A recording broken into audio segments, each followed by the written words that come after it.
If you are Gen X, there is a good chance your social circle looks very different now than it did 20 years ago. Fewer calls. Fewer invitations. Fewer people you would actually trust with something important. And yet, for some people, the surprising part is not the loss. It is the relief.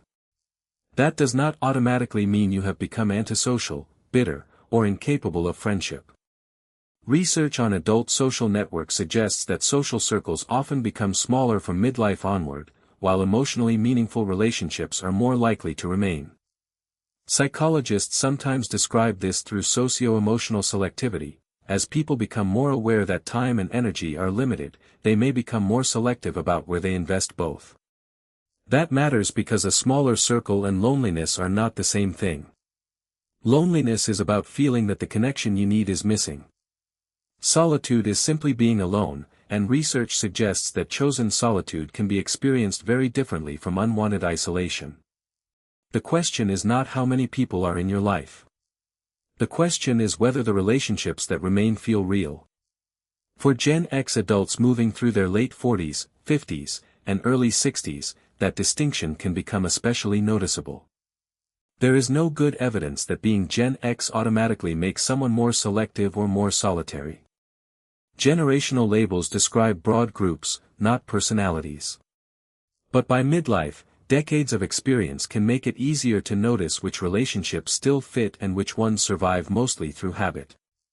So when friendships begin to thin out after 50, some Gen X adults may not experience that change as an emergency. They may experience it as a correction. Think about the friendships that survive only because of history. You have known someone for 30 years, but the relationship still runs on the version of you that existed at 30. Every conversation pulls you back into an old role. The funny one. The fixer. The agreeable one. The one who never needs anything. Familiarity can keep a friendship alive long after mutual understanding has faded. Then there are relationships maintained almost entirely by obligation. You answer because you always answer. You attend because you always attend. You listen because you are the person who listens. At some point, the social calendar can become less about connection and more about maintenance. Midlife often makes that cost easier to notice. Energy is not infinite. Time feels less abstract. And relationships that are one-sided, performative, or emotionally noisy can begin to feel expensive. This is one reason having fewer friends can sometimes feel better. Not because fewer people are always healthier, but because selectivity can reduce the amount of social performance in your life. There is also a difference between being available and being connected. You can have dozens of contacts and still feel unseen. You can spend an evening in a crowded room and leave feeling more alone than when you arrived. A relationship becomes emotionally meaningful when there is some combination of trust, reciprocity, attention, and the freedom to be more than one version of yourself. Research on aging and social networks has found that older adults often report smaller networks but a larger proportion of close or actual friends within those networks. That suggests something important: some shrinking is not simply loss. It can be pruning. But pruning has a risk.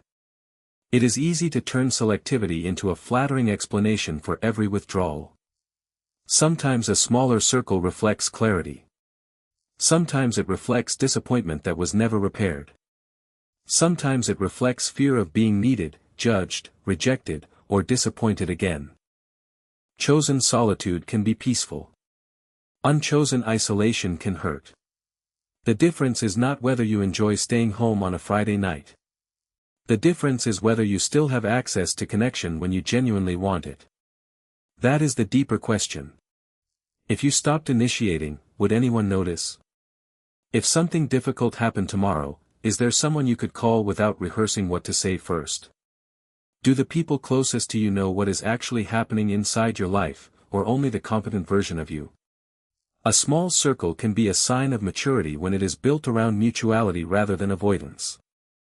And this may be the real shift for some Gen X adults after 50. Friendship stops being measured by frequency and starts being measured by emotional cost and emotional return. You may no longer need everyone to understand you. You may no longer want to maintain relationships simply because they have existed for a long time. That can look like withdrawal from the outside. From the inside, it may feel like finally becoming selective. So instead of asking, "Why do I have fewer friends now?" try a more useful question: do the relationships I still have contain trust, reciprocity, and room for who I am now? If the answer is yes, a smaller circle may not be a social failure at all. It may be a more honest one. And if this way of understanding life after 50 speaks to you, continue with the next Inner Life Decoded video. Subscribe if you want more psychology about the changes that become easier to recognize once you stop measuring your life by old expectations.